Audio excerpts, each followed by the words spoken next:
Hello children, welcome to online classes. I hope you are all happy and safe at home. You are following online classes and utilizing them properly. Today I am going to explain some important points from two chapters, Chemistry in Everyday Life and Biomolecules. These two are memory based chapters. That's why even you can read from the NCERT textbook. Coming to the Chemistry in Everyday Life. Drug. Drug is a chemical substance of low molecular mass which can interact with macromolecular targets and produce a biological response. If the biological response is useful and therapeutic, that is also called medicine. Diagnosis, prevention and cure of diseases, if it is done by using medicines, that branch of science is called chemotherapy. Coming to the classification of drugs. Drugs are classified on the basis of pharmacological action. So some drugs can work against the painkillers, analgesics. Some drugs can reduce the high temperature of the body, that is fever, antiseptic. They are useful to prevent the particular type of disease. Pain killing, antiseptics, they are used to kill microorganisms. So based on the pharmacological action, we can classify the drugs. On the basis of drug action, it is based on the action of a drug on a particular biochemical process. Example, antihistamines. It inhibits the inflammation in the body. Next one, on the basis of chemical nature, based on the functional group present in the drug. These have common structural features with target and they have similar pharmacological activity. Example, sulfonamides. All drugs which are having sulfonamide group considered this category. Next, last and final one, very very important one, on the basis of molecular target. Interaction of drug with targets like carbohydrates. Some drugs can work against carbohydrates, targets as lipids, proteins as targets. So, based on the molecular targets, we can classify the drugs. This type of classification, fourth one, is very very important. Next, enzymes, proteins which perform the role of biological catalysts. Biocatalysts are nothing but enzymes. They can catalyze the biochemical reactions which are taking place inside of the living organisms. Enzymes as target. Some drugs can work as enzymes as targets.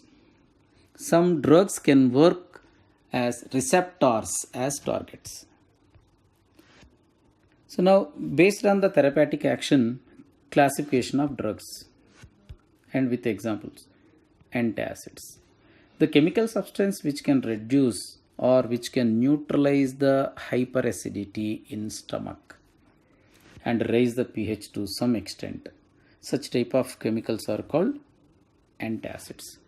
Example, sodium bicarbonate. For each type, definition or meaning, at the same time possible examples which are given in the NCERT textbook. Sodium bicarbonate, magnesium salts, aluminum salts, etc. These are considered antacids.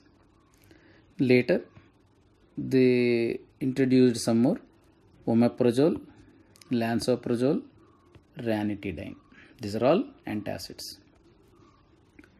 Antihistamines. The drugs which can combat the effects of histamine, which can reduce the effect of histamine, is a chemical.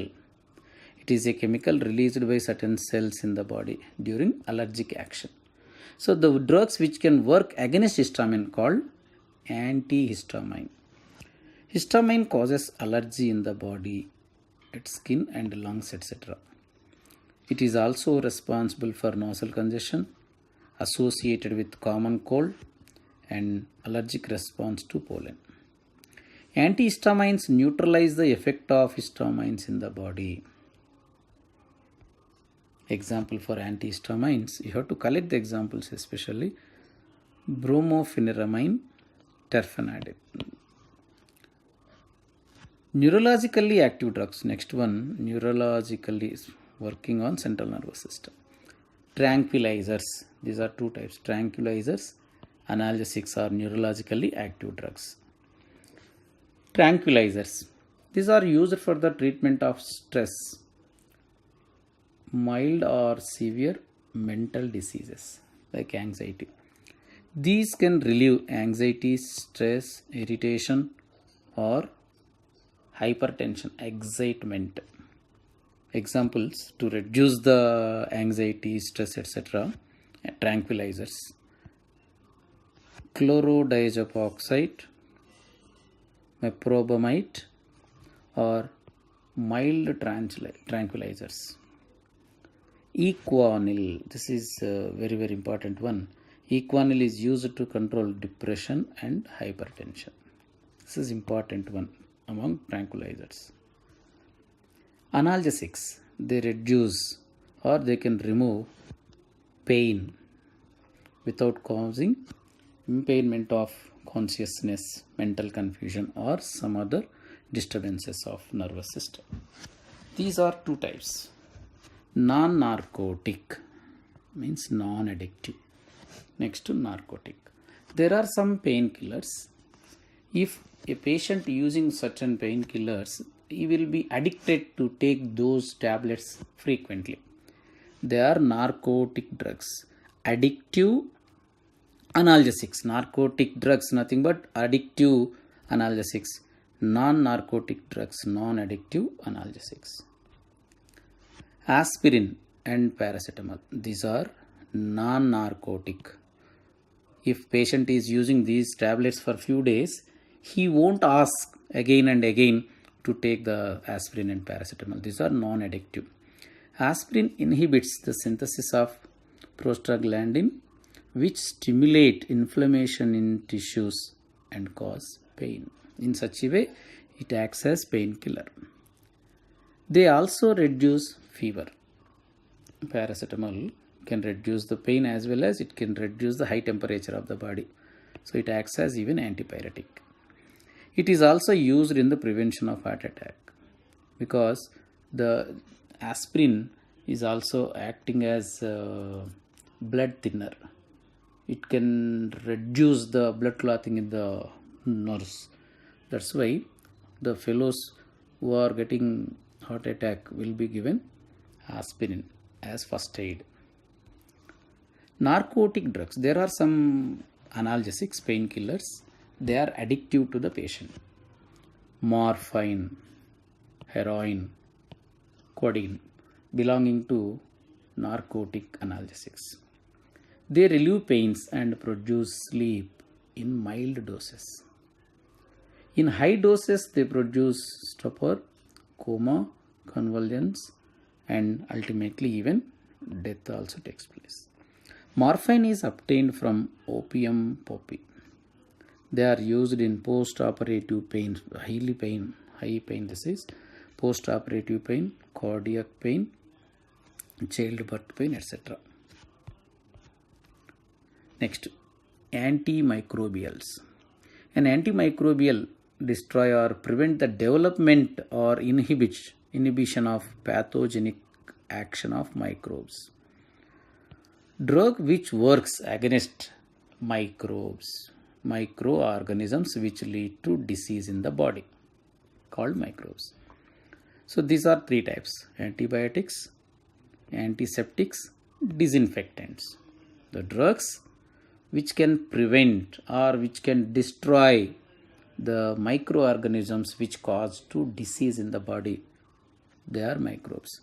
So some drugs can inhibit the growth of microbes, some drugs can kill, even they can kill the microbes in the body.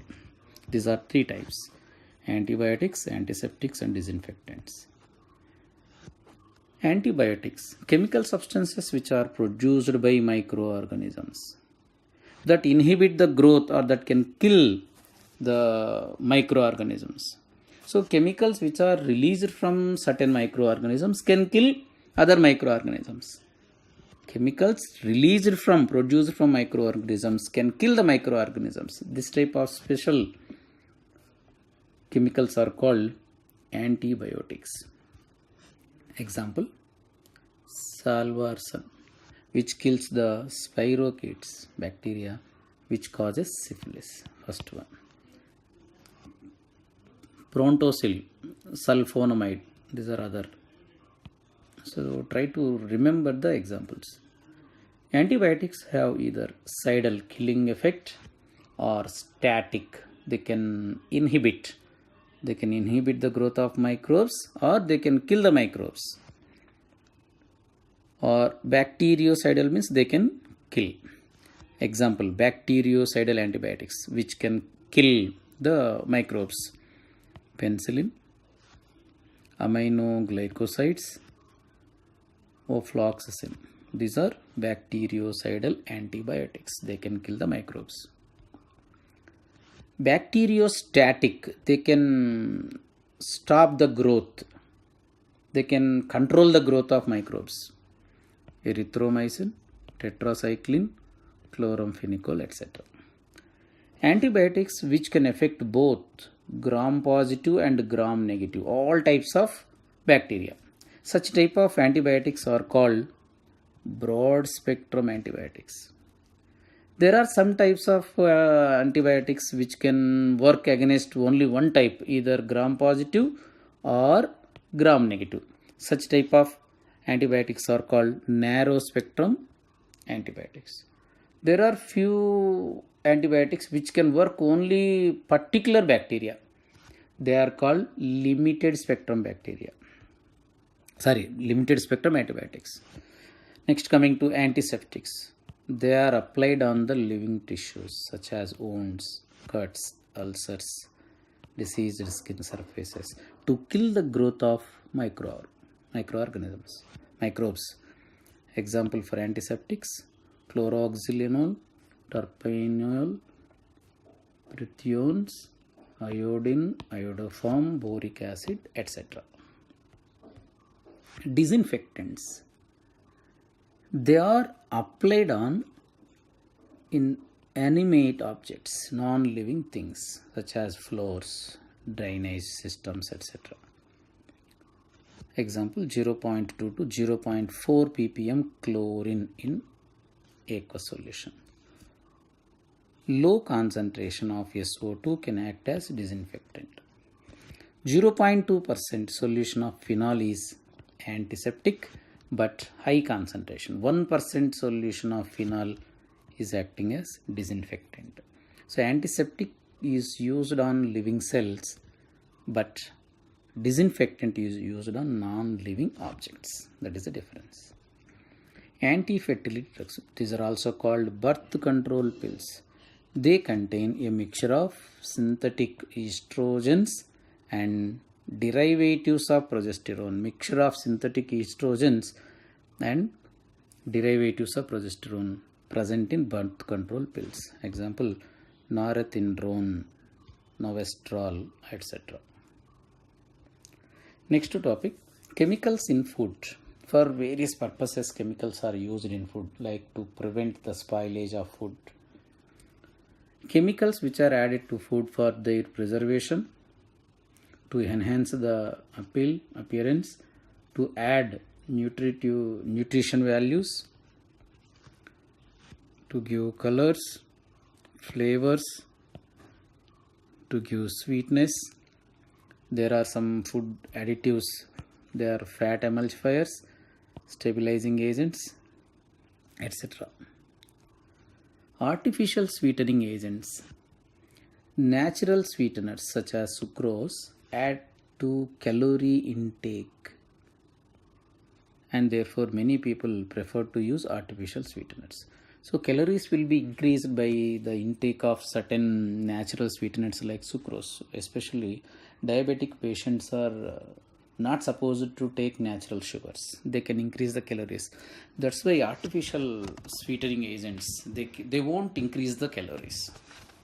Diabetic patients can take artificial sweetening agents. Food preservatives. They prevent the spoilage of food due to microbial growth. Example, table salt, sodium chloride, sugar, vegetable oil, sodium benzoate, salts of sorbic acid. These are all acting as food preservatives.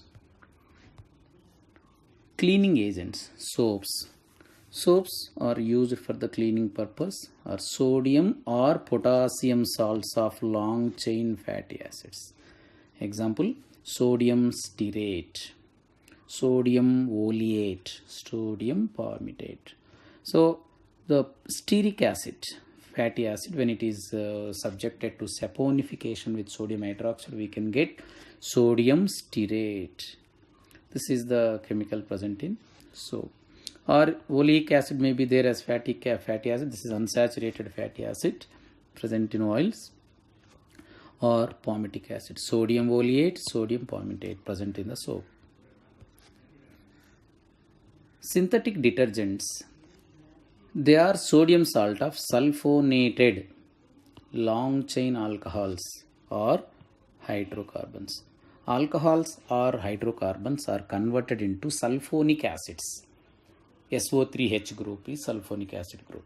Those compounds are subjected to neutralization with sodium hydroxide. We can get sodium salts of sulfonates. Example, sodium lauryl sulfate. This is an example for anionic detergents. So anion present in this detergent is responsible for the cleansing action. Similarly, this is obtained from alcoholic group. First alcohol, lauryl alcohol is subjected to reaction with sulfuric acid. We can get lauryl hydrogen sulfate.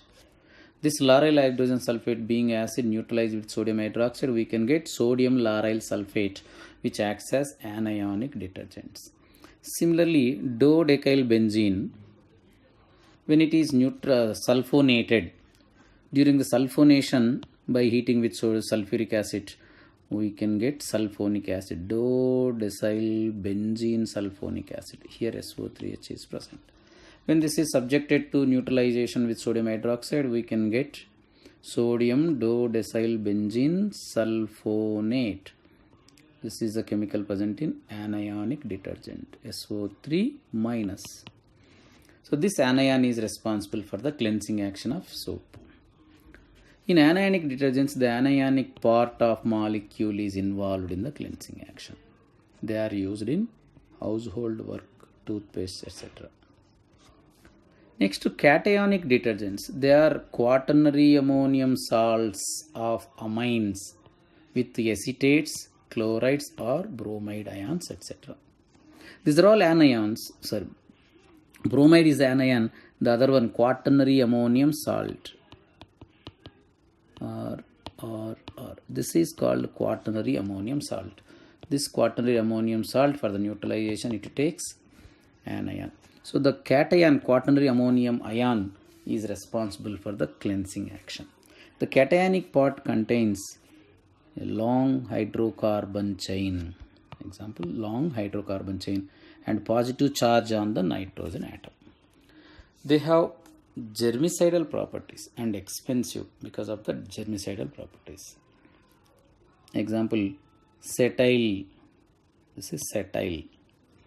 Trimethyl ammonium bromide. Cetyl trimethyl ammonium bromide. This is an example for cationic detergent. Non-ionic detergents, neutral.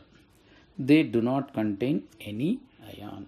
Stearic acid, this is stearic acid, react with polyethylene glycol.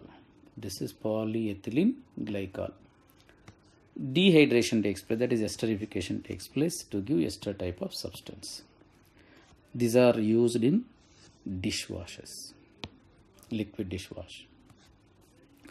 Next to topic, biomolecules. Molecules, macromolecules with high molecular weight which are participated in biochemical reactions called biomolecules. Example, carbohydrates, lipids, vitamins, fats, etc. These are complex organic molecules which form the basis for life. Biomolecules build up living organisms and are also required for their growth and maintenance. Examples: carbohydrates, proteins, nucleic acids, lipids, vitamins, hormones, etc. Carbohydrates, according to the old definition, hydrates of carbon with general formula CnH2O taken M, called hydrocarbons. N may be equal to M, N may not be equal to M. So later scientists, they came to know that some carbohydrates are not following this formula. Some other compounds without formula also carbohydrates. So to avoid that one, they changed the definition. According to modern definition, polyhydroxy aldehydes and ketones with optical activity called carbohydrates. Optically active polyhydroxyaldehydes or ketones called carbohydrates. Because of the chiral carbon, any carbohydrate acts as optically active. Monosaccharides classification based on the number of units obtained during the hydrolysis of given carbohydrate. Monosaccharides are simple carbohydrates which cannot be hydrolyzed. When one molecule of monosaccharide dissolved in water, it won't split into two or more than two. So almost it won't undergo any decomposition during the hydrolysis. That is called monohydrate. General formula CH2O taken N times. N may be 3 to 7. If N is equal to 6, we can get frequently used monosaccharides like glucose, fructose, ribose, galactose, etc. Next to disaccharides. One molecule of disaccharide on hydrolysis split into two monosaccharides. Example: sucrose, table sugar; maltose, malt sugar; lactose, milk sugar, etc. They have the formula C12H22O11. On hydrolysis, they can give two monosaccharides. Oligosaccharides. On hydrolysis, each one unit of carbohydrate can produce 3 to 10 simple monosaccharides. Example: trisaccharides, raffinose. Example: it produces 3 types of monosaccharides on hydrolysis: glucose, fructose, and galactose. Stachylose, this can produce glucose, fructose, and 2 molecules of galactose. So this is an example for tetrasaccharide. Polysaccharides. N number of monosaccharides are produced from one unit of polysaccharide. Example: sucrose, starch, etc. Glycogen. The general formula of the polysaccharide C6H10O5. C6H10O5. This unit is repeated N times. N may be 100 to 3000. Reducing sugars based on the reducing nature. They are divided into reducing sugars, non-reducing sugar. Carbohydrates which contain aldehyde or keto group in hemiacetal form. Hemiacetal form means at the carbon there are 2 types of groups: alkoxy group as well as hydroxy group. So compounds which are having hemiacetal group are free OH at anomeric carbon. They can reduce Tollens reagent to give metallic silver mirror test, and they react with failing solution to give red color cuprous oxide. So the carbohydrate which can reduce Tollens reagent and failing reagent is called reducing sugar. These reducing sugars, the change in specific rotation we can observe. When reducing sugars are dissolved in water, their pH will be changed on their own. That process is called mutarotation. Glucoside formation involves the ring formation with C1 and C5 carbons. Just you go through the structures of glucose, fructose, disaccharides, etc. Glucoside formation makes C1 carbon, that is anomeric carbon, asymmetric. So the carbon which is achiral in open chain structure and becomes chiral in cyclic structure is called anomeric carbon. Due to difference in the orientation of H and OH at anomeric carbon, we can get two types of isomers. One is called alpha, another one is beta. So in alpha, OH on right hand side, while in beta isomer, OH on left hand side. That carbon is called anomeric carbon. In glucose, C1 is the anomeric carbon, whereas in fructose, C2 is the anomeric carbon. Disaccharides on the hydrolysis can give two types of monosaccharides. Example, sucrose on hydrolysis can give glucose and fructose. Lactose on hydrolysis can give glucose and galactose. Maltose on hydrolysis can give glucose and glucose. Sucrose is dextrorotatory. It can rotate the plane of polarized light towards right side. But when it is subjected to hydrolysis, the dextrorotatory glucose and levorotatory fructose, it gives two types. Sucrose is dextrorotatory. When it is subjected to hydrolysis, we can get glucose and fructose. Glucose is dextrorotatory, fructose is levorotatory, but the specific rotation of levo is 92.4, while specific rotation of dextro is 52.5. That's why excess of levorotatory is there in this mixture. So during the hydrolysis of sucrose, as the nature is inverted, the process is called inversion. The sugar, sucrose, is also called invert sugar, and the enzyme which is involved in this inversion process is called invertage. Next, maltose is obtained from starch by the hydrolysis process in the presence of diastase enzyme produced by germinated barley seeds. Lactose present in milk, else it is also called milk sugar. It is a reducing sugar. So all disaccharides are reducing sugars except sucrose. All monosaccharides are reducing sugars. All disaccharides are reducing sugars except sugar, table sugar. So sucrose is non-reducing sugar because at anomeric carbon there is no free OH group. Next, starch is a polysaccharide present in wheat, maize, rice, potato, barley, etc. Starch is amorphous white powder, insoluble in cold water but soluble in little hot water. Starch on hydrolysis forms alpha D glucose units, n number of alpha D glucose units. Starch contains two types of structural components, amylose and amylopectin. Amylose is water soluble component, amylopectin is water insoluble component. Okay, amylose is water soluble and it contains D glucose units. They give blue color with iodine solution. Amylopectin is branched polysaccharide. Along with main chain of the polysaccharide, branches also there. It is water insoluble. That's why overall starch is partly soluble in water. In amylopectin, alpha D glucose glycosidic link between C1 and C4 of the molecule. Next, cellulose is the structural component of vegetable matter. Cell wall is made up of cellulose. Wood has 40 to 20% and cotton has 90% of the cellulose. It contains large number of D glucose units. Starch contains alpha D glucose. These are beta D glucose units. Beta 1,4 glycosidic linkages.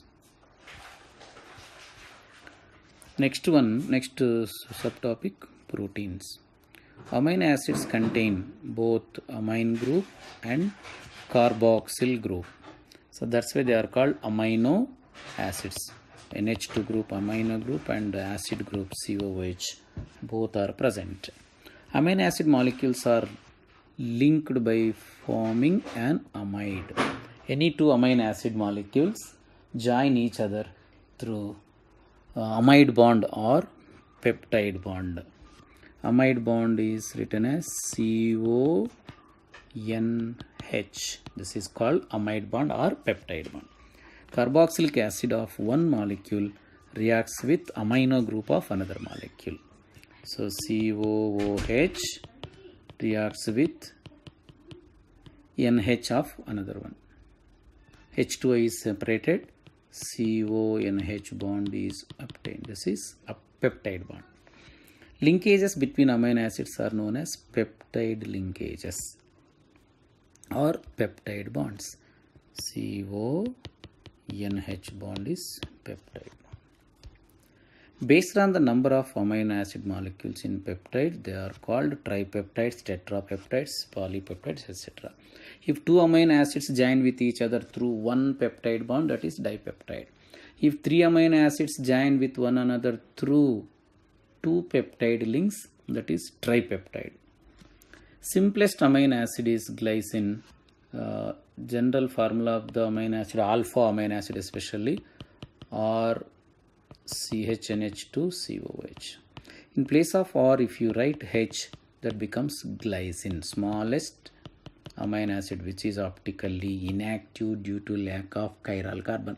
So among all 20 amino acids which are participated in the formation of proteins, only glycine is optically inactive due to lack of chiral. All other 19 amino acids are optically active. So this is 2-amino ethanoic acid. Based on the number of NH2 and COOH groups present in one molecule of amino acid, these are divided into three types. If NH2 and COOH groups are in equal number, that is neutral amino acid. If NH2 groups are more than COOH groups, that is basic amino acid. If COOH groups are more than NH2 groups, that is acidic amino acid.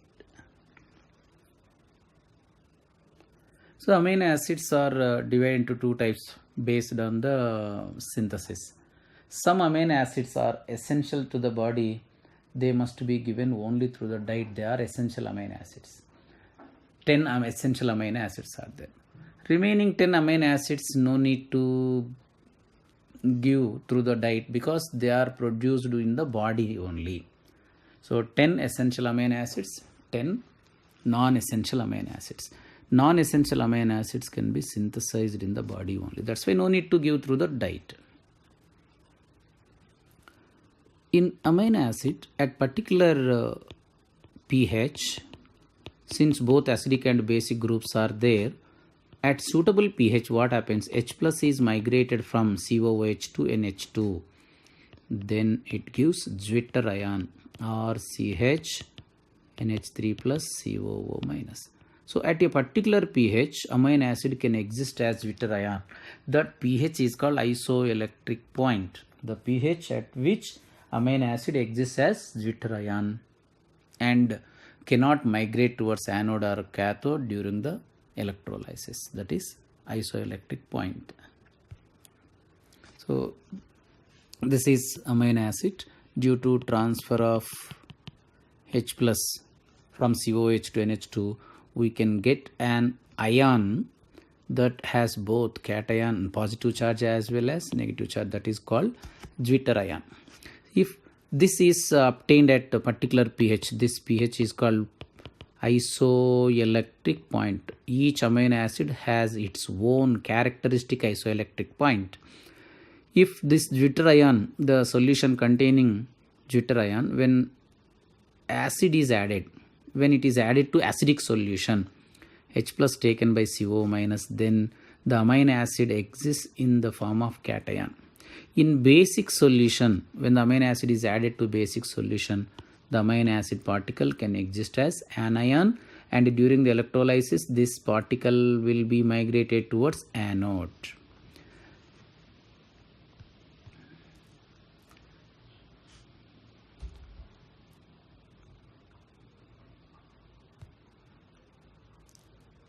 In Fischer projection formula of amino acid, if you take like this COOH, this is R, NH2H. Since NH2 is on right hand side at chiral carbon in Fischer projection formula, this is D amino acid.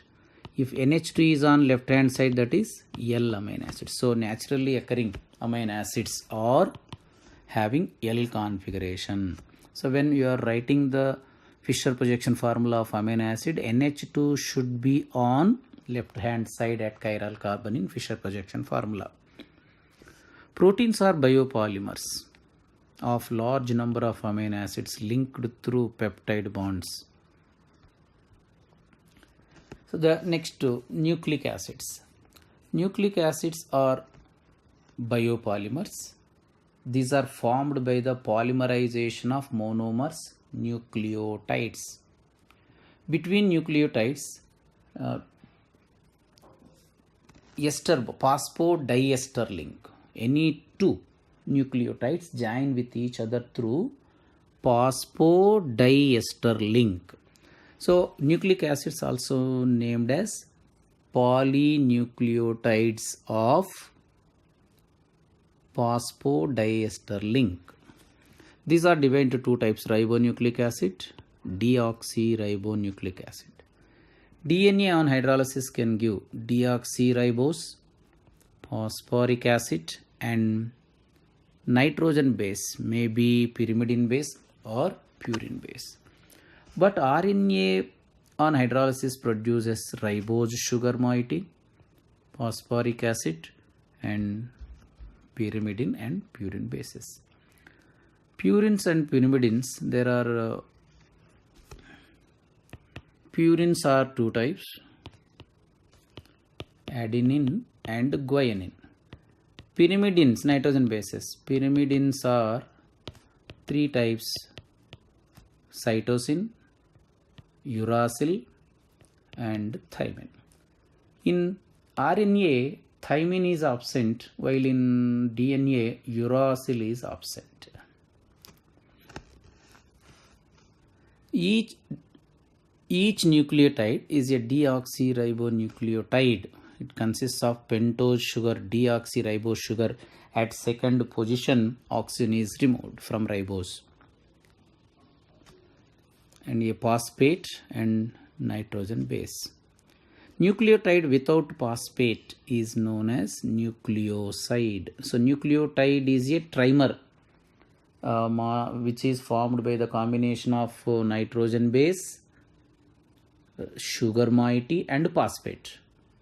If phosphate is removed from the nucleotide, that becomes nucleoside. Next, vitamins. Vitamins are essential components, nutritional components for the growth of body. So now you go through the tabular form, any one textbook, each name of the vitamin, sources, and deficiency disease. So disease due to deficiency of vitamin can be cured only by supplying certain vitamin. Just you go to the tablet. You can pause the video and you can check. You can learn. Vitamins are divided into two types: fat soluble vitamins, water soluble vitamins. Among all vitamins, B and C vitamins only water soluble vitamins. Remaining all are fat soluble vitamins. So with this I wanted to conclude the topic. Okay, children, all the best. Thank you. Hello children, welcome to online classes. Today we are going to discuss about basic concepts in chemistry. The chapter overview means the topics which we are going to discuss are laws of chemical combinations, mole concept in brief, stoichiometric calculations, equivalent mass and their calculations, methods to express concentration of solutions. Laws of chemical combinations, then mole concept in brief, stoichiometric calculations, equivalent masses and their calculations, methods to express the concentration of solutions. So before going into the chapter, we have to know the meaning of stoichiometry. Stoichiometry is a quantitative relationship between the reactants and the products of a chemical reaction. It is a quantitative relationship between the reactants and the products in a chemical reaction. Let us try to understand this by an example. When you take calcium carbonate, on decomposition gives calcium oxide plus carbon dioxide. In this reaction, 1 mole of CaCO3 gives, say, 1 mole of carbon dioxide. 1 mole weighs 100 grams and here 1 mole weighs 44 grams. From this we can say that every 100 grams of calcium carbonate on decomposition gives us 44 grams of carbon dioxide. So we know a mass relation between the reactants and the products. Such type of relation itself is called stoichiometry. Now, first thing is laws of chemical combination. So we need to learn laws of chemical combination. In that, the first one, law of conservation of mass, law of definite proportions, law of multiple proportions, law of reciprocal proportions, and Gay-Lussac's law of combining gaseous volumes. Conservation of mass, definite proportions, multiple proportions, reciprocal proportions, and Gay-Lussac's law of combining gaseous volumes. First one, law of conservation of mass. In law, it states that in any chemical reaction, the total mass of reactants should be equal to the total mass of the products. That is, total mass of reactants is equal to total mass of the products. We can say it is coming from the mass can neither be created nor destroyed. Let us take an example to understand. Let us take the same example as calcium carbonate giving rise to calcium oxide plus carbon dioxide.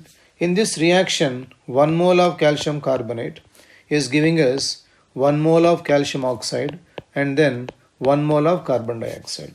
1 mole is equivalent to 100 grams here, 1 mole is equal to here 56 grams and 1 mole is equal to 44 grams. Now when you take the total mass of products, it comes to 100 grams in this case. Means the total mass of reactants is equal to total mass of the products. This is law of conservation of mass. Next one is law of definite proportions. Whatever may be the source of compound, a given compound always contains the same elements in same proportion by mass. So a given compound contains the same elements in the same proportion by mass. Let us take the example of water. So water can be obtained by combustion of hydrogen, gives rise to water. We can take by the combustion of hydrogen. Or we can take a source of rain. Rainwater also can be analyzed. So when you analyze the water from rain or else from the combustion of H2O, on analysis the water molecule contains, that is, 2 parts of hydrogen and 16 parts of oxygen. Means the ratio, the mass ratio of hydrogen and oxygen is 1:8 irrespective of the source of the compound. This is a law of definite proportions. Then law of multiple proportions. When two elements combine with each other to form 2 or more than 2 compounds, the masses of one of the elements which combines with the fixed mass of the other will have simple whole number ratio. That when two elements combine with each other to form 2 or more compounds, the masses of one of the elements which is combining with the fixed mass of the other will have a simple whole number ratio. Let us take the example of elements carbon and then oxygen. Here we get 2 compounds, that is CO is there as well as CO2. Now in carbon monoxide, 12 grams of carbon is combining with 16 grams of oxygen. In carbon dioxide, 12 grams of carbon is combining with 32 grams of oxygen. So when you see the weight of oxygen or the mass of oxygen here, which is combining with the constant mass of carbon. Constant mass of the carbon. Here mass of carbon is fixed in both the compounds here. When you see the ratio of the oxygen atom combining in both the compounds, that is 16 is to 32, which is equal to 1 is to 2 we have. It is a simple whole number ratio. That is, the mass of the element oxygen, which is combining with the constant weight of the other element, that is carbon, is in simple whole number ratio. Let us take one more example. Sulfur dioxide, sulfur trioxide. In sulfur dioxide, 32 grams of sulfur is combining with 32 grams of oxygen. And in sulfur trioxide, 32 grams of sulfur is combining with 48 grams of oxygen. Now when you take the mass ratio of oxygen here also, the mass ratio of oxygen, which is combining with the constant mass of sulfur in both the compounds, say 32 is to 48. This is a mass ratio of oxygen which is combining with the constant weight of the other element, that is sulfur here. This ratio is also simple whole number ratio. This comes out to be 2 is to 3. Now this is a law of multiple proportions. So whenever two elements combine with each other to form two or more compounds, the mass of one of the elements which combines with fixed mass of the other will have a simple whole number ratio. Now let us take next one, law of reciprocal proportions. The ratio of masses of two elements which combine separately with the constant mass of the third element is constant mass of the third element is the ratio or simple whole number ratio in which they combine. The ratio of the masses of two elements which combine separately with the constant mass of the third element is the ratio or simple whole number ratio in which they combine. Let us understand the law through an example. Let us take the elements, say carbon, hydrogen and oxygen. We will construct a triangle. So element hydrogen here and carbon here and oxygen here. Let us take the compound of carbon and hydrogen on this side. So you can take CH4. Let us take compound H2O here, that is compound of hydrogen and then oxygen. Let us take here compound of these two, which is equal to carbon dioxide. Now when you take CH4 contains 12 grams of carbon with 4 grams of hydrogen. 12 grams of carbon is there with the 4 grams of hydrogen in the molecule CH4. In water molecule here, 16 grams of oxygen is combining with 2 grams of hydrogen. In water molecule, you have 16 grams of oxygen combining with 2 grams of hydrogen.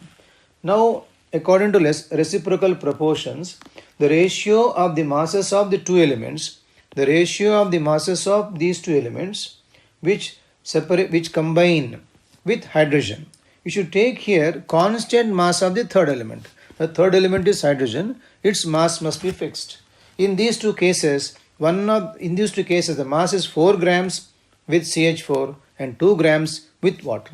Let us fix the mass of hydrogen. So let us multiply this into 2 so that you are going to get here 4 grams of hydrogen and here it will be 32 grams of oxygen we have now.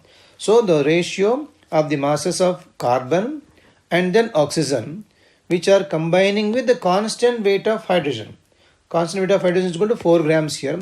Now when you take the ratio of these two elements, which is 12 and then 32 is also the ratio in which these two combine to form this compound. In this compound also we have 12 grams of carbon and then 32 grams of oxygen we have. The ratio remains the same. Ratio always need not be same. It can be simple whole number ratio also. But in this case, ratio became same.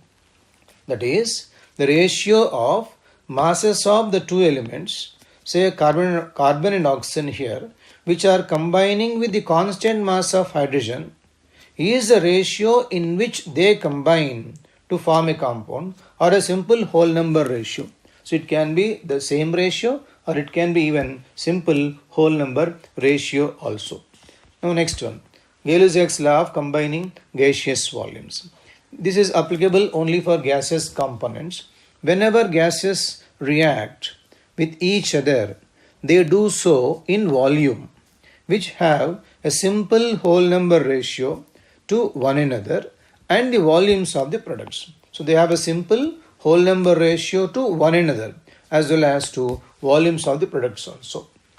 Let us take the example of H2 plus Cl2 giving rise to 2HCl.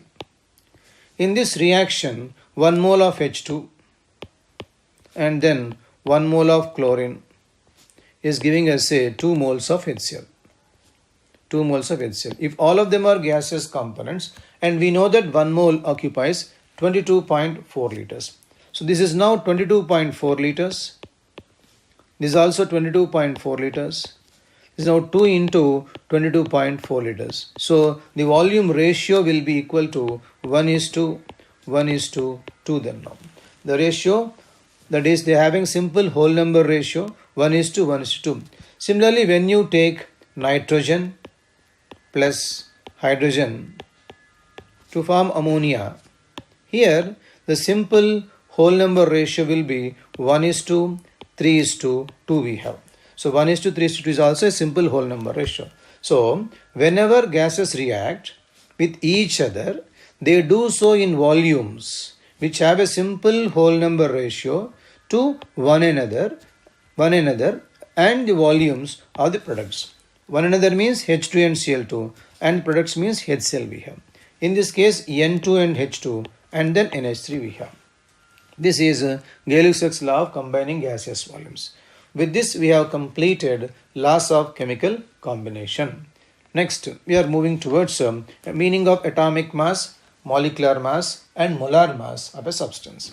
Atomic mass is defined as number of times the mass of element heavier than 1/12 of the mass of carbon. So here we have taken reference as C12 isotope. Number of times the mass of element heavier than 1/12 of carbon itself is called atomic mass. Mathematically, that can be given as atomic mass is equal to mass of an atom of the element by 1/12 of the mass of the atom of carbon 12. Nothing but with reference to carbon 12, we express atomic mass.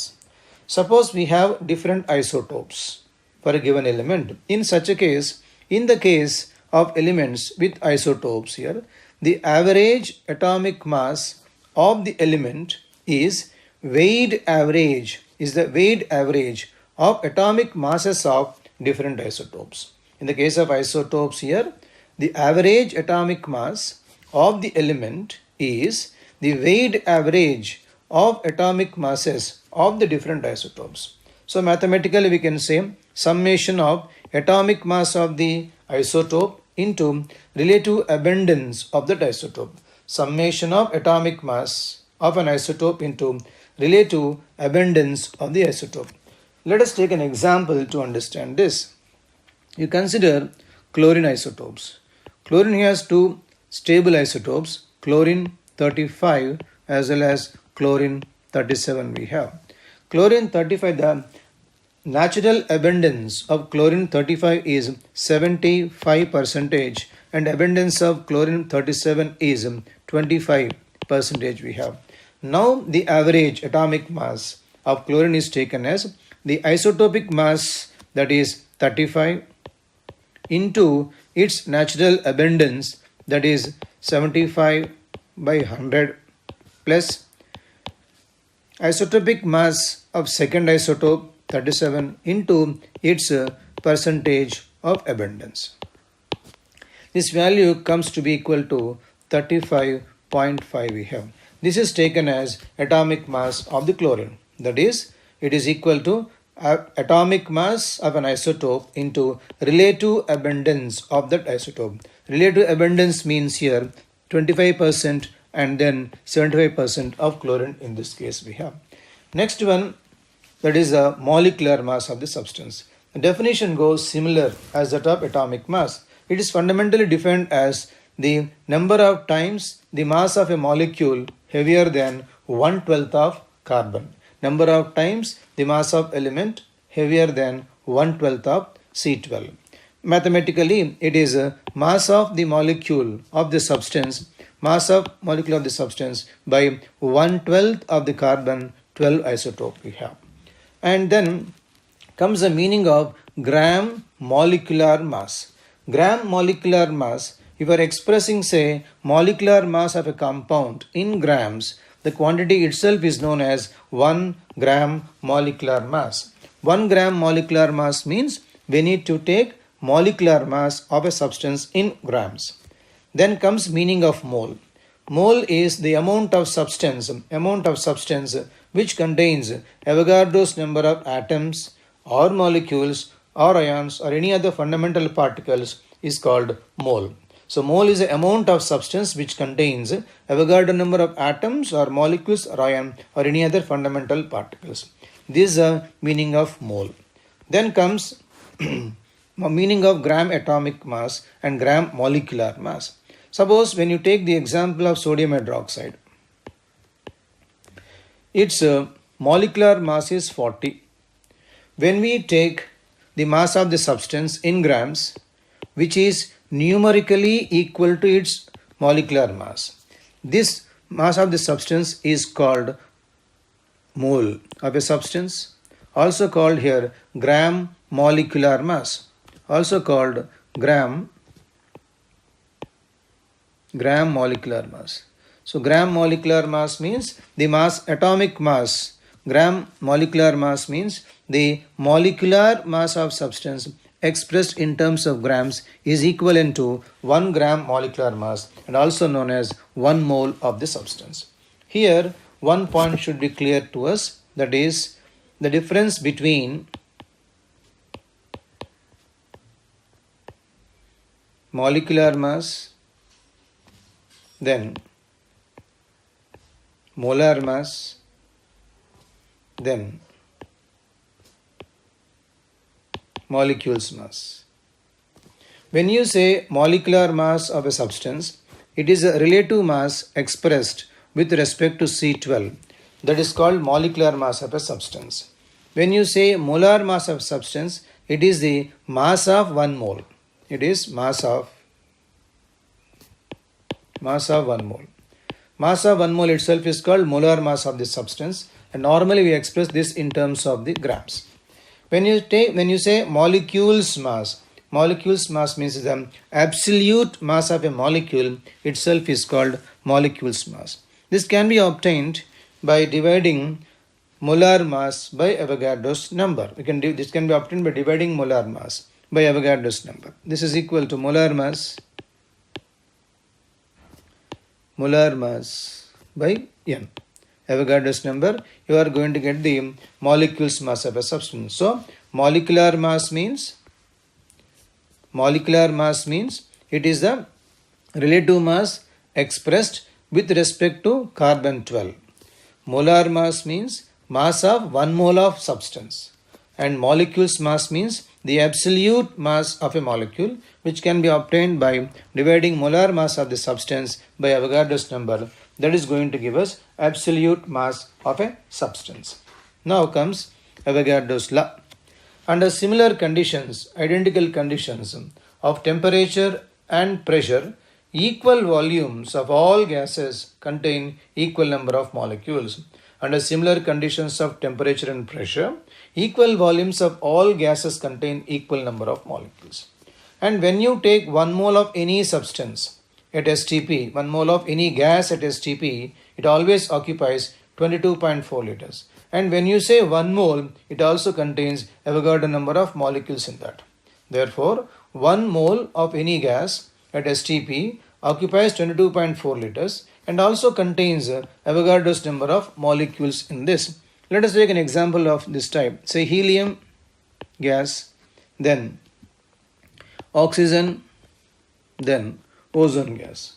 Suppose they have equal volumes. Let us take all have equal volumes in 3 different cylinders Suppose they have same volumes. So volume is same.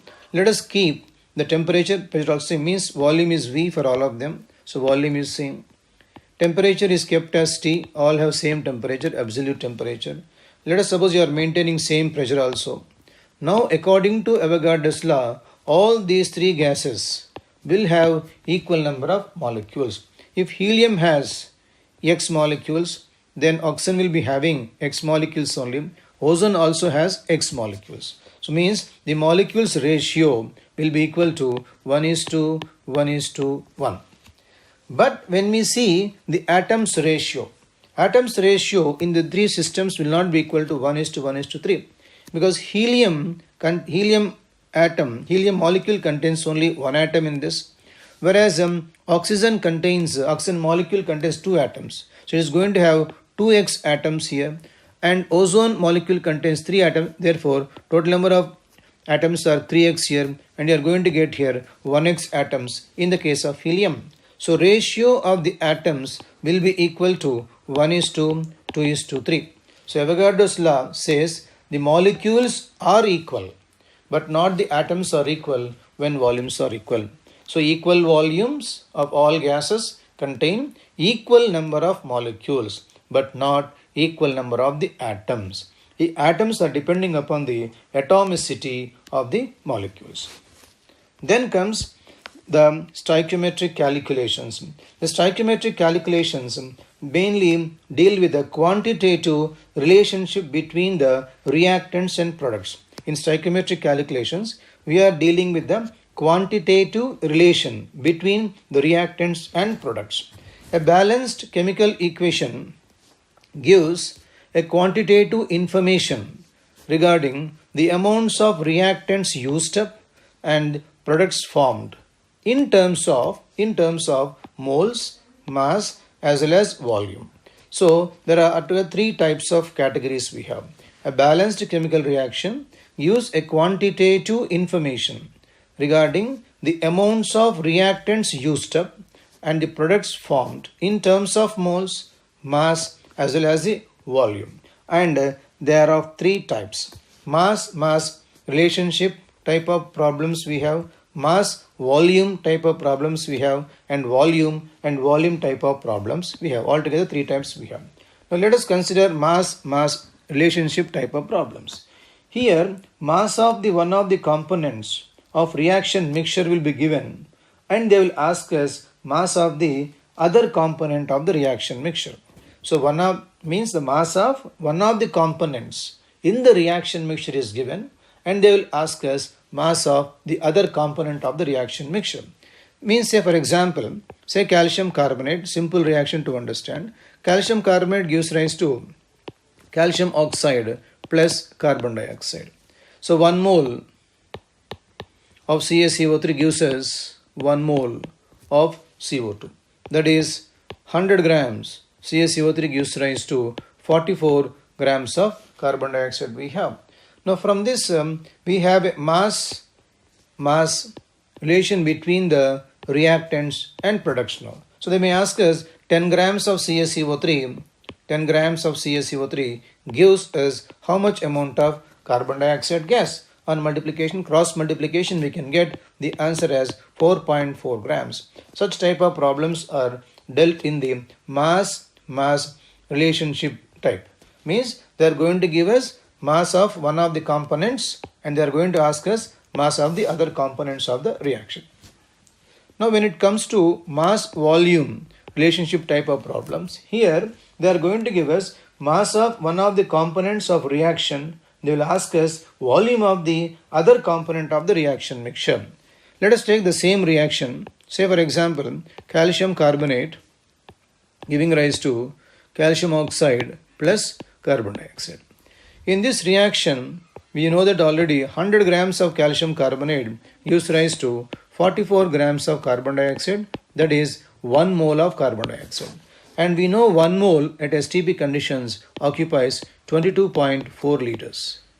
This comes at STP conditions. So now we can say that 100 grams of CaCO3 gives rise to 22.4 liters of carbon dioxide gas at STP conditions.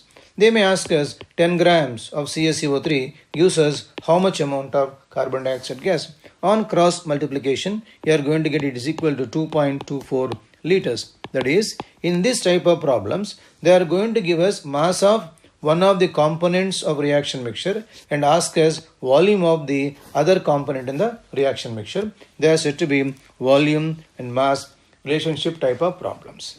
Then comes volume type of problems. Here the components of reaction will be gaseous components. Let us take for example combustion of CH4 giving rise to CO2 and H2O. So on balancing this, we get here 2 here and 2 here now. So here 1 mole of CH4 is using 2 moles of carbon dioxide for combustion. And we know that equal moles will have equal volumes. Means if you take 1 mole is occupying say 22.4 liters, it will be 2 into 22.4 liters we have. And then that is to say, they may ask us 10 liters of the gas uses how much amount of oxygen gas. Upon on cross multiplication we can get it will be using their 20 liters of the gas we have now. This type of problems are called volume type. Means they are going to give us volume of one of the components and ask us volume of the other components in the reaction mixture. Up to here we have seen stoichiometric calculations basing upon the chemical reactions. Now comes equivalent mass. Equivalent mass of an element is a mass of that which combines or displaces 8 parts by mass of oxygen or 35.5 parts by mass of chlorine or else 1 part by mass of hydrogen. So equivalent mass of an element is the mass of it which combines or displaces 8 parts by mass of oxygen or 35.45 parts by mass of chlorine or 1.008 parts by mass of hydrogen.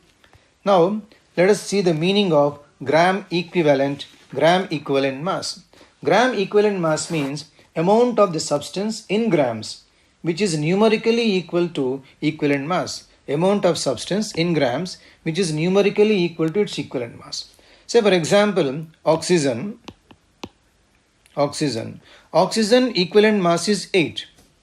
Now when you take 8 grams of oxygen, that is called 1 gram equivalent. That is amount of substance means amount of oxygen in grams which is numerically equal to its equivalent mass. Amount of substance in grams which is numerically equal to its equivalent mass itself is called gram equivalent or simply called equivalent. Now when you take hydrogen equivalent mass is 1, and when you take 1 gram of hydrogen, that is called 1 gram equivalent of hydrogen or simply called 1 gram is also known as 1 equivalent of hydrogen there.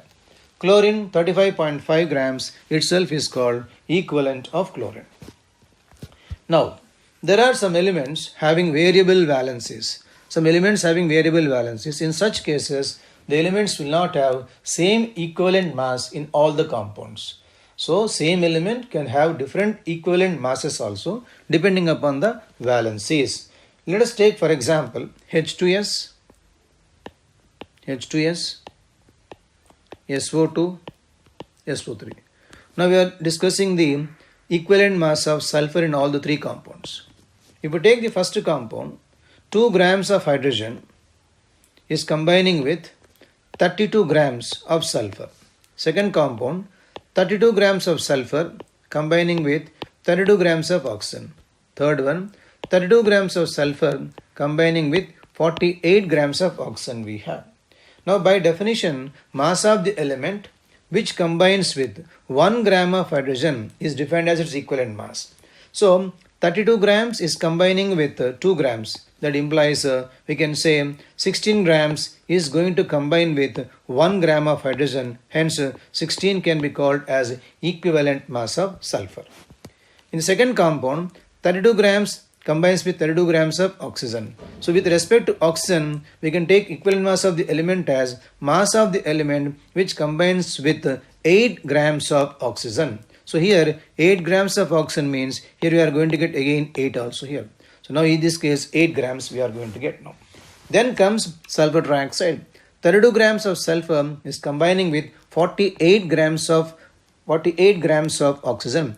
Therefore, the mass of the element which can combine with 8 grams of oxygen, that is itself is called equivalent mass of the sulfur, and this value comes out to be 16 by 3, which is equal to 5.33 we have.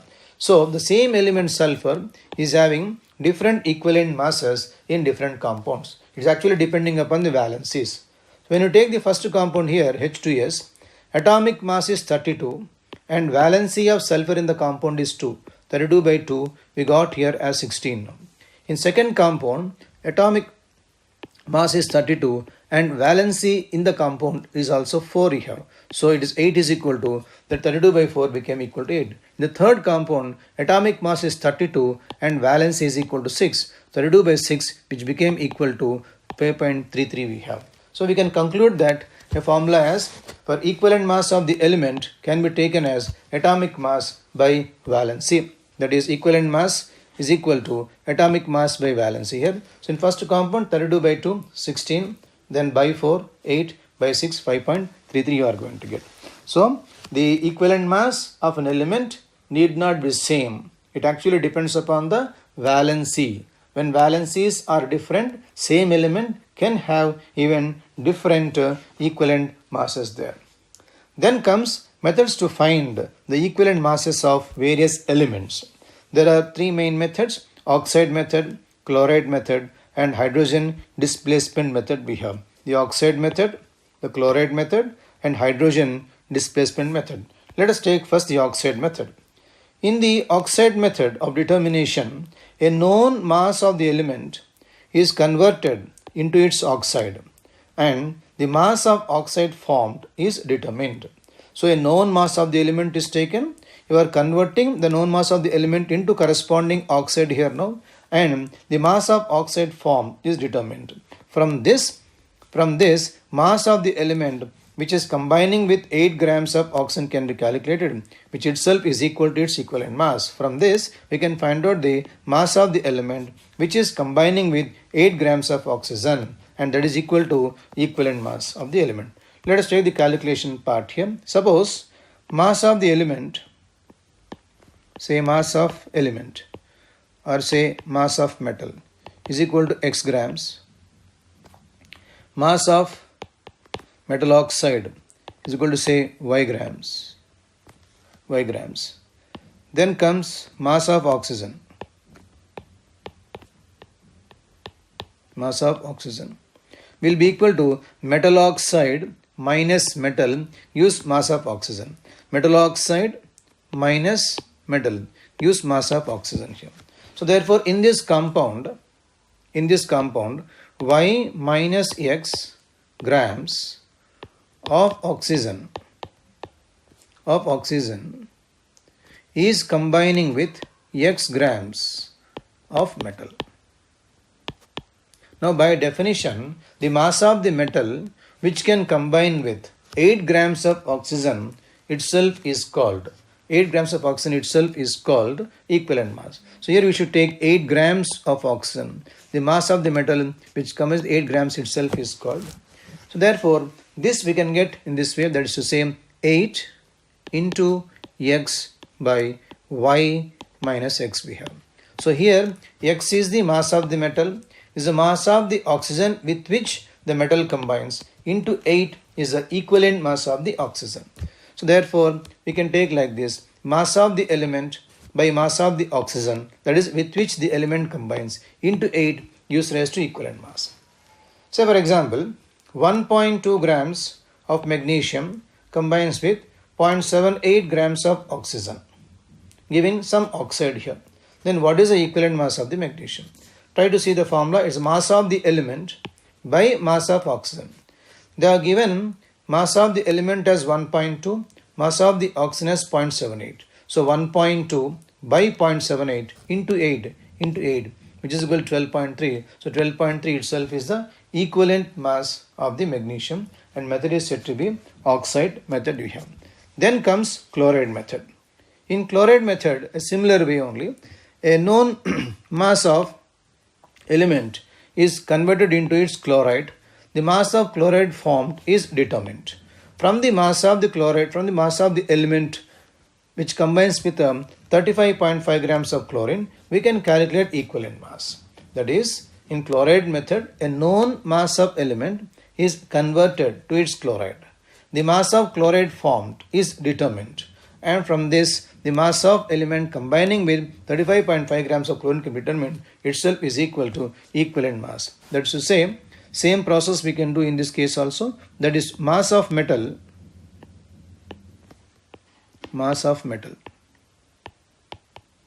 is equal to x grams. Mass of metal chloride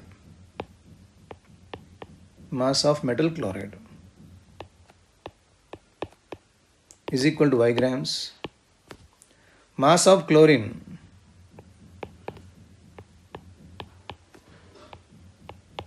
is equal to metal chloride minus metal. So in this compound, y minus x grams chlorine combines with x grams metal.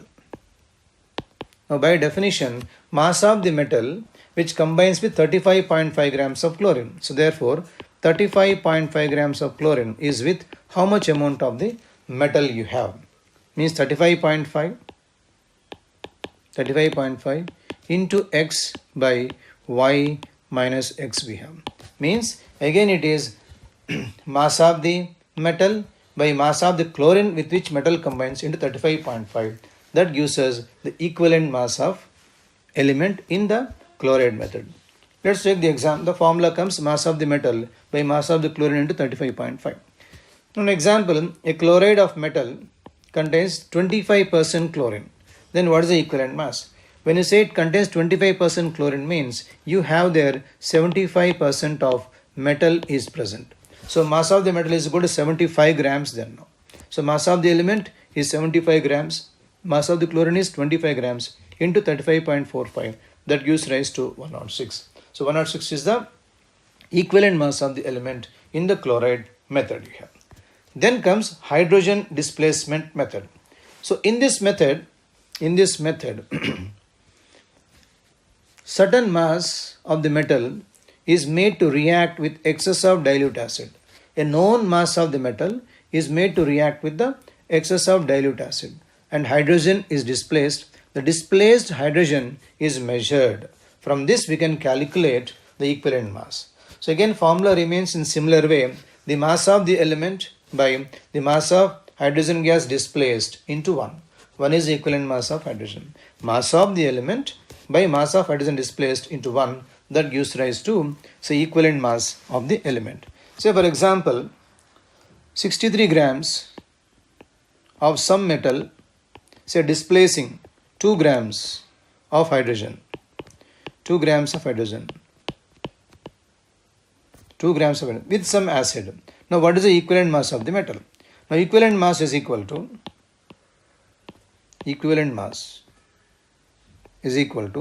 mass of the metal 63 by mass of hydrogen displaced 2 into 1.008, which is nearly equal to 31.75 we have.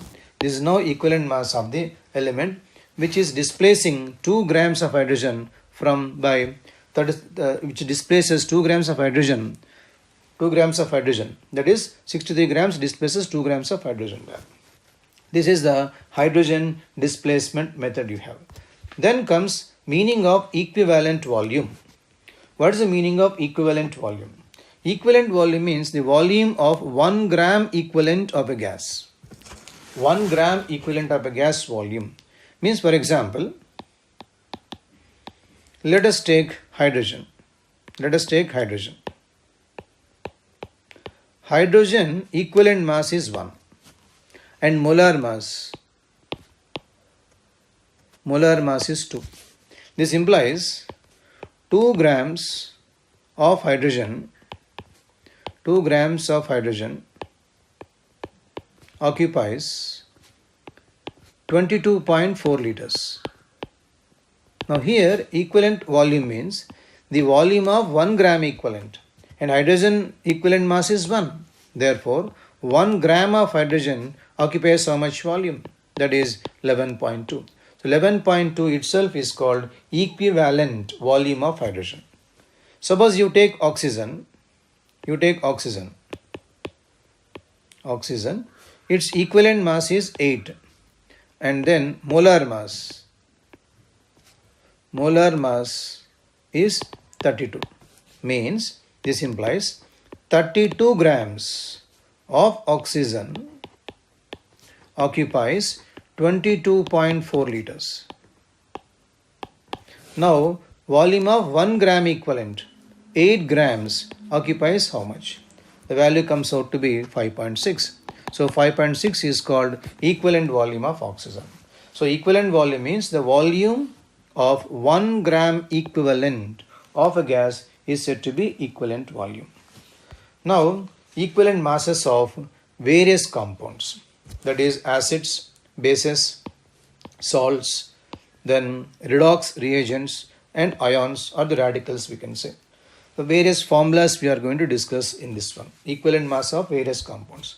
First one regarding acids. In acids, equivalent mass of an acid is the number of parts by mass of the acid which contains 1.008 parts by mass of replaceable hydrogen. Not simply hydrogen, it is a replaceable hydrogen we should take. Number of parts which contains number of parts by mass of the acid which contains 1 part of replaceable hydrogen. 1 part of replaceable hydrogen we have. Let us take examples for this now. So the formula comes in this way. The equivalent mass is equal to molecular mass of the acid by basicity. Basicity means number of replaceable H plus ions. Number of replaceable H plus ions in the acid. For example, when you take sulfuric acid, replaceable H plus ions are 2. So for sulfuric acid, basicity is 2. So it is molar mass 98 by 2, which is equal to 49. And it also depends upon the reactions also. Say for example, in the following reaction, calcium hydroxide plus phosphoric acid. Now here, phosphoric acid, though it contains 3 replaceable H plus ions, in this reaction if you are observing, here it is forming calcium hydrogen phosphate here. So here in the reaction, in phosphoric acid only 2 hydrogens have been replaced. So therefore in this reaction the equivalent mass will be equal to molecular mass by 2. So in the case of acids, what we have to see is we need to see the number of replaceable H plus ions as well as in a reaction how many have been replaced. So in the reaction only 2 have been replaced. Therefore in the reaction for phosphoric acid is 98 by 2 comes out as its equivalent mass. And then in some cases we need to see even water of crystallization. Suppose you have a salt like oxalic acid. Say H2C2O4 Now in this case we have altogether 6 hydrogen atoms are present.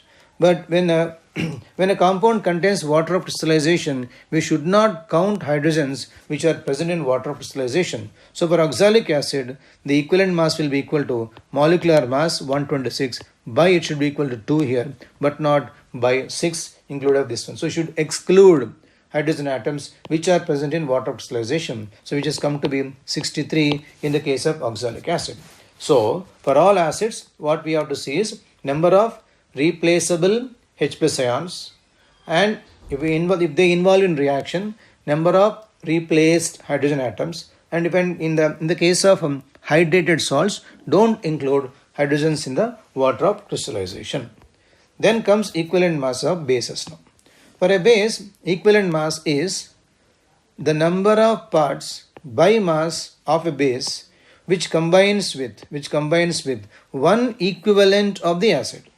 Number of parts by mass of a base which combines with one equivalent of acid. So in this reaction, if you are observing in this case here, that calcium hydroxide plus 2 HCl now. So here 74 grams of calcium hydroxide is combining with the 2 gram equivalents, 2 gram equivalents of the acid, because 2 HCl now, 2 gram equivalents of HCl, 2 gram equivalents of HCl.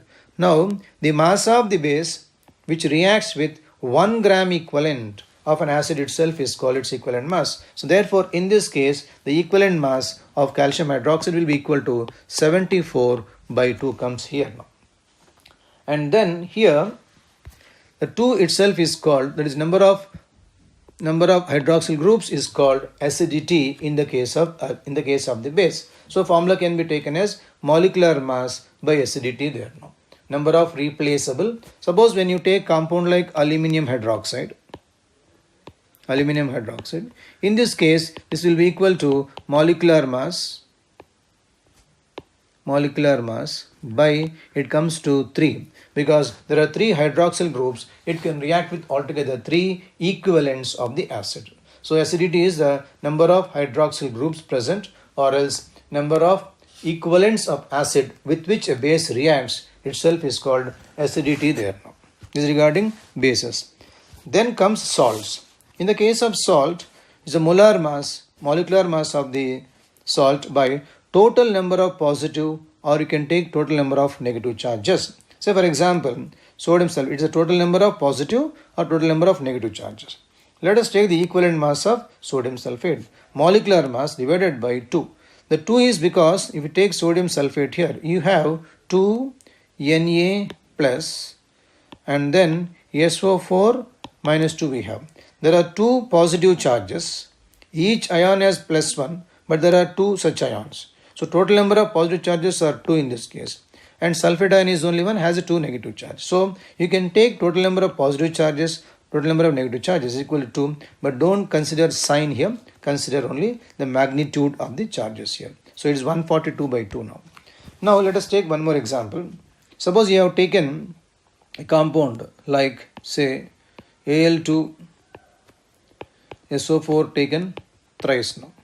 In this case, this gives rise to, that is 2 Al plus 3, and then it forms 3 SO4 minus 2. So when you take the total number of positive charges, each ion carries plus 3, but we have 2 such ions are there. So totally it is equal to plus 6 charge here. And each ion carries minus 2, we have 3 ions here, so minus 6 here. So you should take total number of positive charges or negative charges, means in this case the equivalent mass will be equal to, it is the molar mass, the molecular mass of the substance should be divided by 6, means it will be equal to 342 by 6 in the case of aluminum sulfate. So we need to see total number of positive charges. We are not taking simply the charge of ion, we are taking the total number of positive charges present in the solution. Then comes equivalent mass of the redox reagents, means oxidants as well as reductants. During a redox reaction, what happens is oxidation number changes. So therefore, we take equivalent mass as molecular mass of the compound by change in oxidation state. It should be always taken as per reactant molecule, or else ion. It should be taken as per reactant molecular ion. So the molecular mass of redox reagent by change in the oxidation number per reactant molecule or the ion. Let us take examples now. If you take equivalent mass of oxidizing agent, let us take potassium permanganate. It is a variable now. So potassium permanganate and oxidizing agent is in change in of oxidation state will be different in different medium. Let us take in acidic medium. In acidic medium here, potassium permanganate is changing into MnSO4. So we should know the oxidation number. So in KMnO4, Mn is having plus 7 oxidation state here, and here Mn has plus 2 state now.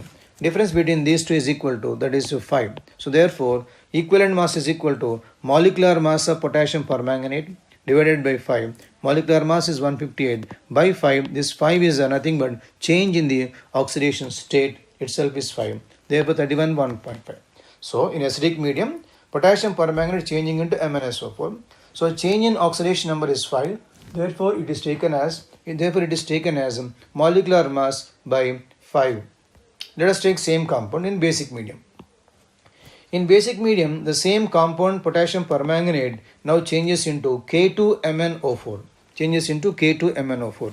So here state is equal to +7 and here state is equal to +6 we have now. So change in state is equal to 1. So therefore the equivalent mass will be equal to molecular mass by 1, which is equal to 158 we have. In basic medium, the equivalent mass of potassium permanganate is also equal to its molecular mass because change in oxidation state became equal to 1. Now when you take the neutral medium here, KMnO4 is changing into say MnO2. Again here oxidation numbers in MnO2, the oxidation state of manganese is +4 here. Here oxidation state is equal to +7 here. So change is equal to 3. Therefore the molecular mass by 3 itself gives rise to the equivalent mass of potassium permanganate. So in the case of oxidizing agents, we need to see the molecular mass divided by decrease in the oxidation state. Now when it comes to reductants, reductants undergo oxidation. Therefore we need to see the increase in its oxidation number. So when you take more salt is nothing but ferrous ammonium sulfate. There ferrous ions are there. Ferrous ions are getting oxidized to ferric ions in more salt reactions. So therefore change in state is equal to only 1 we have. So equivalent mass of the more salt will be equal to molar mass of the more salt by 1, and molar mass is found to be equal to 392 we have. So altogether redox reagents, we need to take the molecular mass of the reagent should be divided by change in the oxidation state. That should be only per reactant molecule. Then comes equivalent mass of the ions. Whenever we come across ions or say radicals, then we need to take the charge of the radical that is present. So formula mass by its valency. So when you have taken equivalent mass of SO4 minus 2, the formula mass is 96. By 2 is because of charge here now. Suppose when you take another ion like say CO3 minus 2, which is equal to the total mass is equal to 60. That is the formula mass is 60 here by 2. It comes out to be 30 in this case. So 30 is the equivalent mass of carbonate ion and 48 is the equivalent mass of sulfate. So we are taking their formula mass of the ion. Nothing but sulfur atomic mass plus 4 into the atomic mass of oxygen gives us to 96 by 2 is a charge that is present there. That is called equivalent mass of ion. Then the equivalent masses of a substance. When you take a substance here, can be obtained by adding the equivalent masses of various constituents also. That is when you take for example, means we can say the equivalent mass of a substance is also equal to sum of the equivalent masses of the constituent particles. Let us take for example calcium carbonate. Calcium carbonate. Now we require equivalent mass of calcium carbonate. Now here equivalent mass of calcium carbonate can be taken as the equivalent mass of calcium ion. Per ion or radical, equivalent mass is equal to, that is a formula mass 40 by the charge present by 2, which is equal to 20 in this case. And then carbonate radical, the formula mass 60 by charge 2, which is equal to 30 we have. When you take CaCO3, just add the equivalents of the constituents here. Adding this, you are going to get 50 here. Now 50 is a equivalent mass of calcium carbonate. So the equivalent mass of a substance is equal, can be obtained by simply adding the equivalent masses of the constituent parts which are present in that.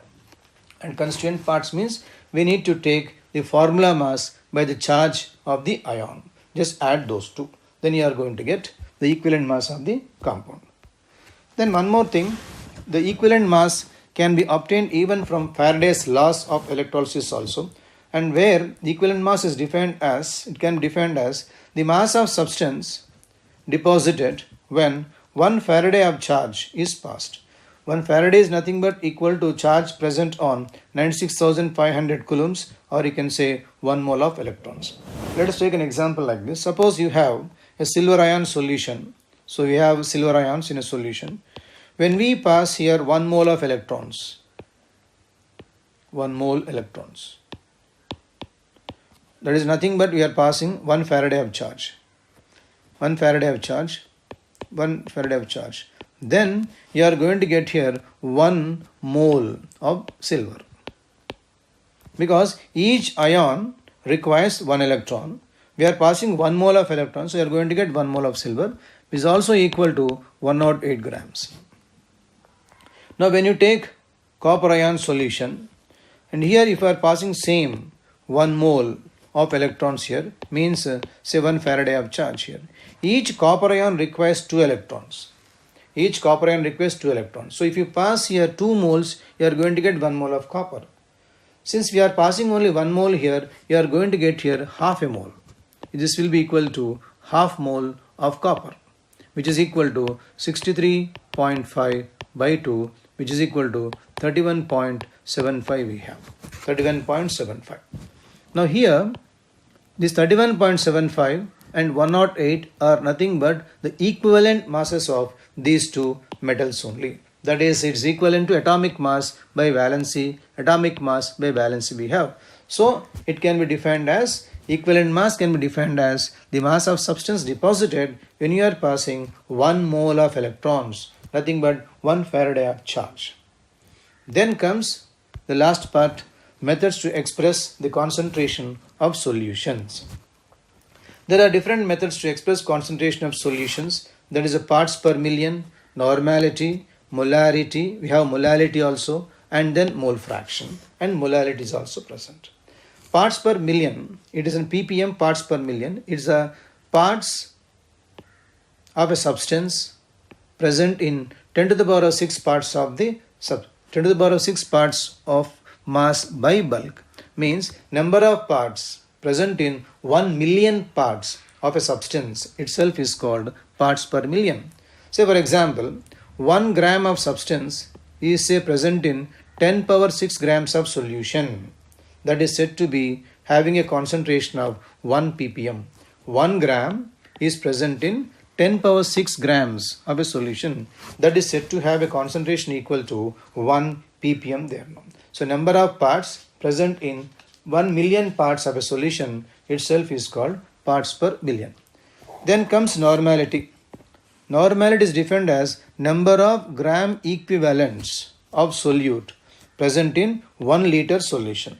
Number of gram equivalents of solute present in 1 liter. So fundamental formula of normality will be equal to number of gram equivalents by volume in liters we have. So from this we can say number of gram equivalents, means from this part number of gram equivalents will be equal to normality into volume we have. So normality into volume in liters will give us number of gram equivalents of solute. And the formula to calculate number of gram equivalents is equal to mass of the element by equivalent mass. That gives us the number of gram equivalents. Say for example, 100 grams of NaOH. How many gram equivalents we have?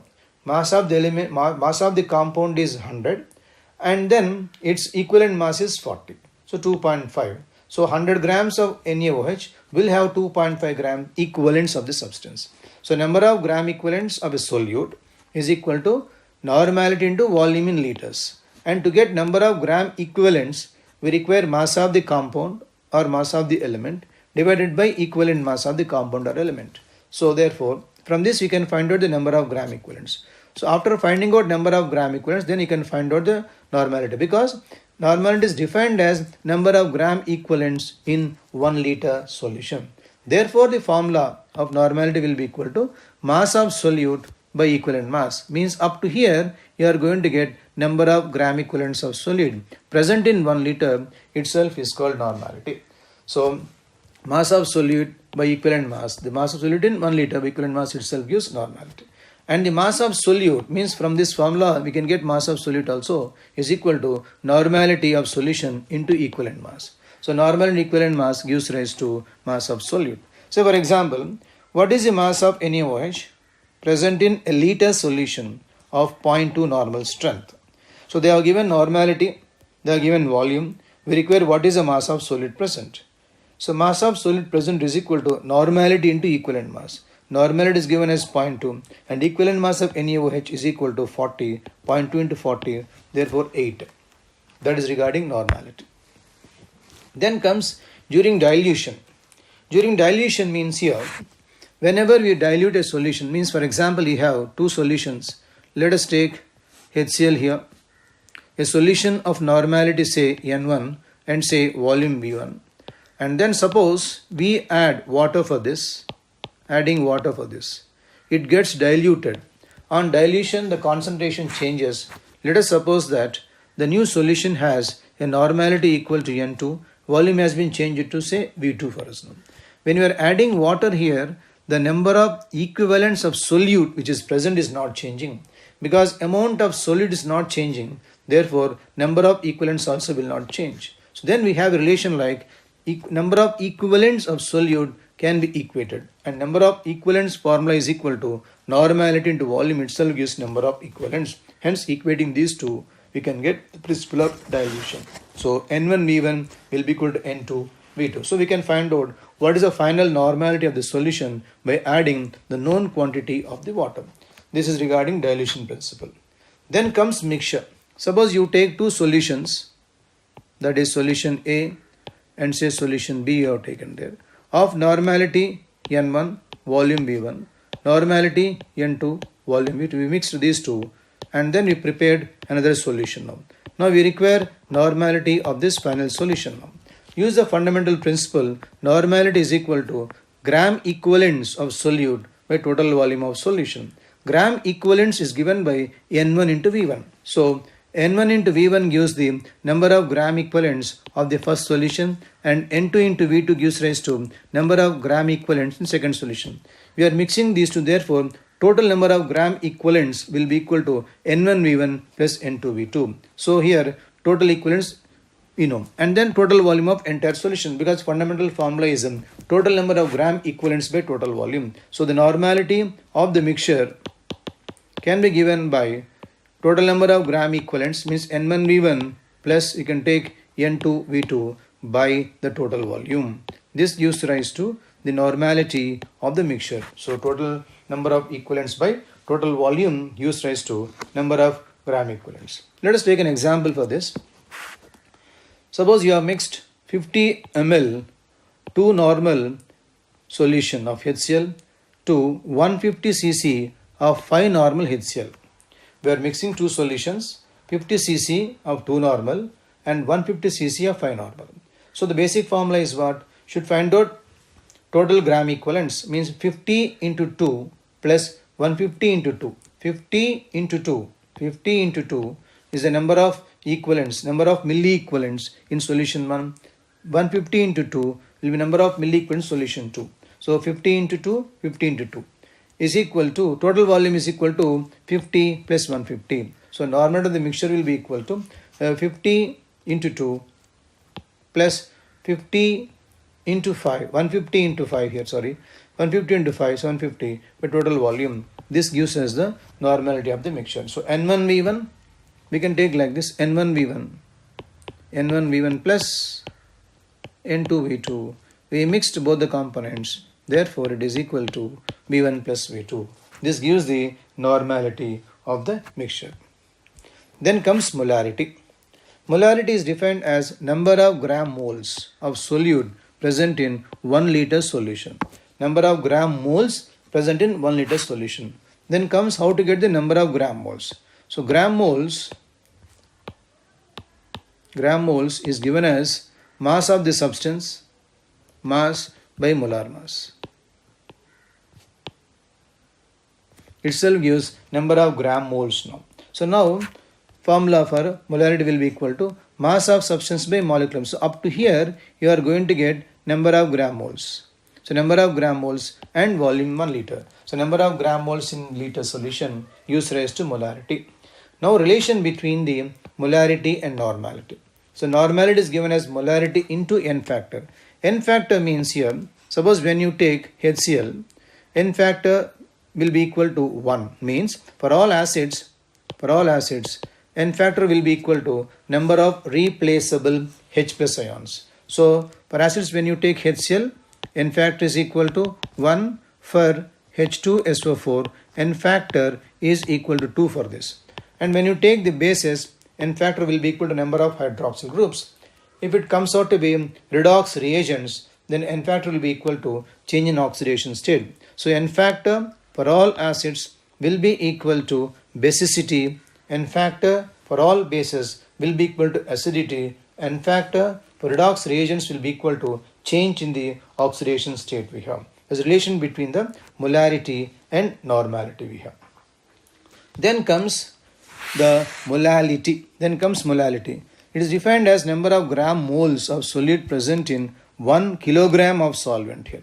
Number of gram moles in 1 kilogram of solvent itself is called molality, and mole fraction is a ratio of number of moles of a substance to total number of moles of the number of moles present in solution. Mole fraction is defined as number of moles of a substance to total number of moles present in a given solution. Means it comes like this. Suppose a solution contains 2 moles of oxygen, 4 moles of hydrogen and 3 moles of nitrogen. Let us see what is the mole fraction of all the components here. So mole fraction of H2 will be equal to number of moles of H2, that is 4 here. 4 by total number of moles, means 2 plus 4 plus 3 is equal to 9 we have. So it is equal to mole fraction of H2. Similarly, mole fraction of O2 means total number of moles of oxygen gas by total number of moles of oxygen gas. So 2 moles of oxygen we have by total number of moles 9 we have. Similarly, mole fraction of N2. So number of moles of a component to total number of moles of all the components in a solution is said to be mole fraction.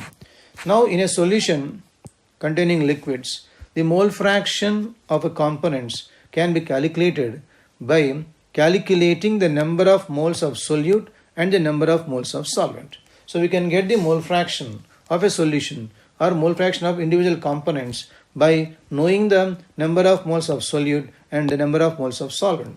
Suppose Na is the number of moles of solute and say Nb number of moles of solvent we have. So mole fraction is given by number of moles of solute, that is Na, by total number of moles of solute plus solvent we have. Similarly, mole fraction Xb will be equal to Nb by Na plus Nb. And then sum of the mole fractions, because denominator being same in both the cases, sum of the mole fractions is equivalent to 1 we have. Then comes in volumetric analysis.